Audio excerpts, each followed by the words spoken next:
ULungu wengamela iZambia ukusuka ngo-2015 kwaze kwaba u-2021 lapho ehlulwa khona uHakainde Hichilema.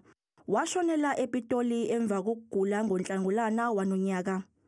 Umndeni wakhe wenqabela uhulumeni waseZambia ukuba ubuyise isidumbu sakhe ezofihlwa khona.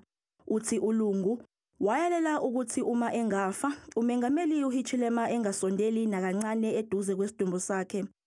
Umndeni kaLungu wazama ukumngcwabela kuleli, kepha lokho kwabhuntsha emva kokuthi uhulumeni waseZambia wafaka udaba enkantolo.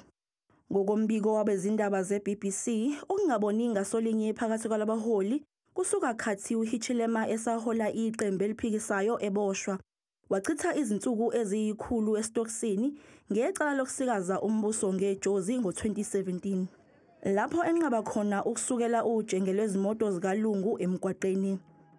Emva kokukhala ngaphansi okhethweni lango-2021, uLungu wabeka phansi kwezombusazwe, kepha kwathi ngoMfumfu ka-2023 wakhuza ibuya.